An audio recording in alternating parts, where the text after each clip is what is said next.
Marrying a communist woman. The issue. A Muslim man wishes to marry a woman who believes in communism. Is it lawful to do so? Ruling. It is not permissible for a Muslim to marry a communist woman because communism is a creed of disbelief and hence a communist woman is an unbeliever. A Muslim may not marry an unbeliever, as God says, "Do not marry women who associate partners with God unless they embrace the true faith." 221. This question was discussed by the Islamic Fiqh Council of the Muslim World League in its first session held on 17 Shaban 1398 1978. Having reviewed the question, the Council adopted a decision that makes the ruling clear concerning communism, explaining that it is a deviant belief that makes a person unbeliever. The Islamic Fiqh Council refers in its decision to the objections raised by a number of Islamic societies in Singapore to the Charter of Women's Rights, which allows Muslim men and women to marry non-Muslims, and what ensued after that. The decision, which was unanimously approved, states: firstly, all scholars are in agreement that a marriage between a Muslim woman and a non-Muslim is strictly forbidden, as this is the clear import of religious texts. God says, "Do not give your women in marriage to men who associate partners with God unless they embrace the true faith."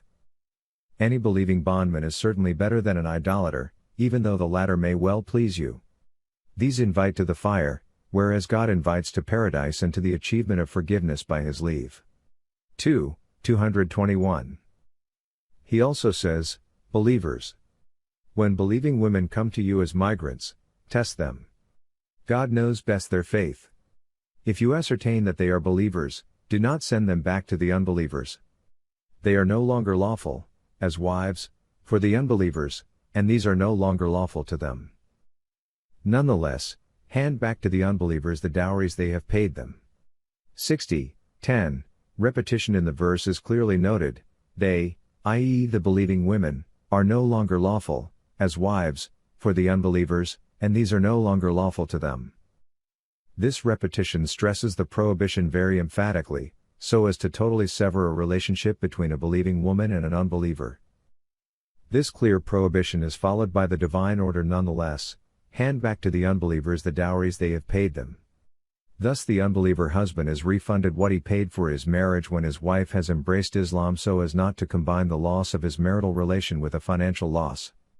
This verse makes clear that when an unbelieving woman becomes a Muslim, she is no longer lawful to her unbelieving husband and their marriage is automatically dissolved. How can anyone imagine that a marriage between a Muslim woman and an unbeliever may be initiated? Indeed, God has made clear that when an unbelieving woman, married to an unbeliever, embraces Islam, she may marry a Muslim man after her waiting period is over. This is clearly stated in the same verse: "It is no offense for you to marry them after giving them their dowries." 60:10.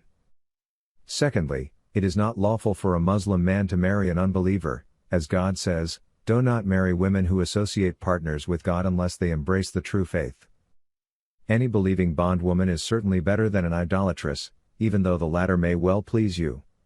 221. Do not hold on to marriage ties with unbelieving women. 60:10. When this verse was revealed, Umar divorced his 2 wives who were unbelievers. Ibn Qama said, "All unbeliever women other than the followers of divine religions are forbidden for a Muslim man to marry, while he may marry virtuous women from among the followers of divine religions." Scholars agree on this, although al-Shaykhiyya scholars consider such a marriage forbidden. It is better for a Muslim not to marry a follower of another divine religion when a free Muslim woman is available. Ibn Taymiyyah said that marrying from among them is reprehensible when free Muslim women are available. He adds that this is the view of most scholars. They base their view on the fact that Umar told those who married women belonging to other divine religions to divorce them. They did, except Hudhayfa, who did not wish to divorce his wife, though he later did. When a Muslim marries a follower of another divine religion, he may incline to her, and when she gives him children, love between them is bound to be even stronger. A number of contemporary scholars say that marriage to an atheist woman is invalid. They add, the clearest example is a communist woman who believes in materialism. One scholar explains, "I am referring here to a woman who persists with her communist philosophy. Some Muslims, men and women, may adopt the materialist creed without going deep into it so as to fully understand what it entails. They may be under a false impression when they listen to its advocates presenting it as merely concerned with economic reform and not encroaching on religion and faith. Such people need to be made aware so that they will not retain false impressions. They should be given the right arguments so that they can clearly see the difference between faith and unfaith, light and darkness.